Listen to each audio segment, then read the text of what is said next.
Hola a todos, en este video vamos a revisar las características y calidad de imagen del lente Sigma 14-24 mm f2.8 serie ART, diseñado para cámara reflex de sensor completo, disponible en montura Canon EF, Nikon F y Sigma SA, y para montura Sony E por medio del adaptador Sigma MC11, aunque existe un modelo DN diseñado específicamente para montura Sony. El precio de lanzamiento en Estados Unidos es de $1,299 y el precio de lista en México es de $40,999. Es un lente con 17 elementos en 11 grupos. El diámetro total del lente es de 96 milímetros por 135 milímetros de largo y debido a su forma no acepta filtros tradicionales, pero en un centro de servicio autorizado podemos pedir que le instalen un soporte de filtros en la parte trasera. El peso del lente es de 1150 gramos. Sigma ofrece un lente muy similar, el 12-24 mm f4, también serie ART. En mi opinión, si buscas un lente para fotografía de paisaje, interiores y arquitectura, el 12-24 es mejor opción. Si buscas luminosidad como para hacer astrofotografía y fotografía de eventos sociales, este 14-24 sería el más recomendado. En cuanto al diseño del lente, encontramos una escala de enfoque. El enfoque es interno y tiene una resistencia muy cómoda para hacer enfoque manual. Tiene un botón para seleccionar entre enfoque automático y enfoque manual. Cuando hacemos zoom en este lente, el elemento frontal se expande, se asoma, por así decirlo, cuando estamos a 14 milímetros y se contrae, se hace más pequeño cuando estamos a 24 milímetros.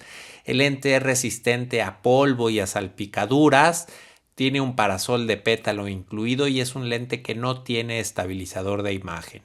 Este es un lente diseñado para cámaras de 50 o más megapíxeles, aunque en este caso pues solo lo pude probar en una Canon EOS RP, que es una cámara de 26 megapíxeles, y vamos a ver primero la nitidez a 14 milímetros al centro de la imagen. Estamos viendo la fotografía como es bastante nítido el lente a 2.8.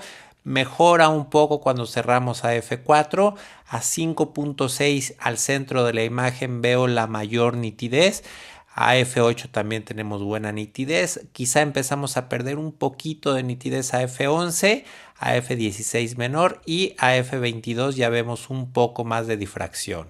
A 14 milímetros en las esquinas, a f2.8 el lente es suave, a f4 mejora, sigue mejorando a 5.6 y en f8 tenemos muy buena nitidez. Yo creo que la máxima nitidez en la esquina la vemos a f11 y empezamos a perder un poco de nitidez a f16 y la nitidez es menor a f22.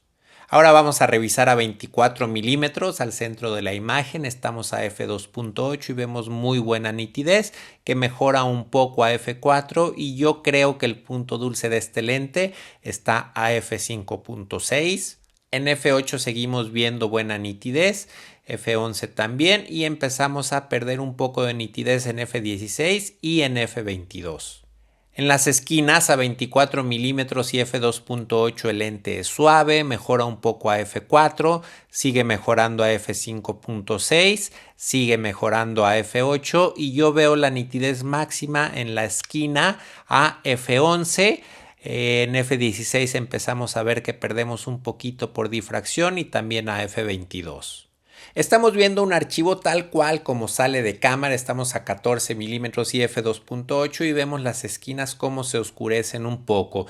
Esto lo podemos corregir fácilmente en Lightroom o incluso este lente es compatible con las correcciones de perfil que podemos hacer en cámaras Canon. Entonces aquí estamos viendo las esquinas oscuras a f2.8, si cerramos el lente a f4 vemos como mejora, va desapareciendo un poco la viñeta, sigue desapareciendo a f5.6, sigue desapareciendo todavía un poco a f8, incluso a f11 todavía notamos un poco ligeramente las esquinas oscuras y es hasta f16 en donde ya no vemos absolutamente nada de viñeta ni en f22.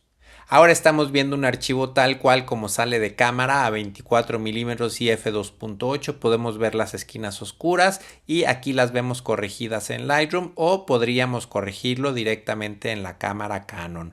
Aquí estamos viendo el archivo a f2.8. Vemos como si cerramos a f4 desaparece notablemente la viñeta. Sigue mejorando a f5.6. Incluso cuando cerramos a f8 vemos una ligera mejora, prácticamente ya imperceptible la viñeta, y se queda así en f11, f16 y f22. La aberración cromática en este lente es prácticamente inexistente. Aquí estamos viendo a 14 milímetros f5.6. Vamos a buscar en la esquina y vemos que es muy difícil apreciar algo de aberración cromática, y bueno, en el peor de los casos pues es algo que podemos corregir fácilmente en Lightroom o en cámaras Canon. Ahora vamos a ver a 24 milímetros f5.6. También vamos a intentar buscar algo de aberración cromática y vemos que tanto a 14 como a 24 milímetros el lente se comporta bastante bien. Aquí estamos analizando la aberración cromática longitudinal a 14 milímetros f2.8, distancia mínima de enfoque, y vemos que el plano de enfoque pues está bastante nítido y no vemos desviaciones de color conforme nos acercamos al plano o nos alejamos del plano de enfoque. Lo mismo sucede a 24 milímetros, tenemos el plano de enfoque totalmente nítido y no vemos desviaciones de color alejados del plano o más cerca del plano de enfoque. En cuanto al coma, sí vemos algo de esta imperfección en este lente, sobre todo a 14 milímetros. Aquí vamos a ver esta esquina en donde vemos un punto de luz que más que un punto se ve un triángulo apuntando hacia la esquina. En la zona del centro de la fotografía vemos los puntos más definidos y en el otro lado, en la otra esquina, vemos el punto de luz que también se forma un triángulo apuntando hacia las esquinas. Y esta fotografía es a 24 milímetros donde vemos que el coma no es un tema. Vamos a analizar la distorsión a 14 milímetros y aquí estamos viendo que encontramos un poco de distorsión de barril. Nuevamente es algo que podemos corregir fácilmente con Lightroom o con cámaras Canon. Y a 24 milímetros también vemos un poco de distorsión, es bastante ligera distorsión de barril que también lo podemos corregir muy fácil. Esta fotografía es a la distancia mínima de enfoque, que son 26 centímetros, y podemos obtener un acercamiento de 0.19x. Ahora estamos a 14 milímetros, f2.8, y vemos que la nitidez es bastante buena, la nitidez y el contraste es bastante buena al centro de la fotografía. No mejora, se conserva bastante bien a f4 y a f5.6. Este es el encuadre que logramos a la distancia mínima de enfoque de 26 centímetros con el lente a 24 milímetros, y vamos a hacer un acercamiento para ver el contraste y la nitidez a f2.8, a f4 y a f5.6. Vemos que el lente se comporta bastante bien cuando estamos en la distancia mínima de enfoque. Normalmente el bokeh no es una característica a revisar en este tipo de lentes, pero bueno, tenemos 9 hojas de diafragma y este es el bokeh que obtenemos a 14 milímetros 2.8, 24 milímetros 2.8 y una fotografía de ejemplo a 24 milímetros f2.8.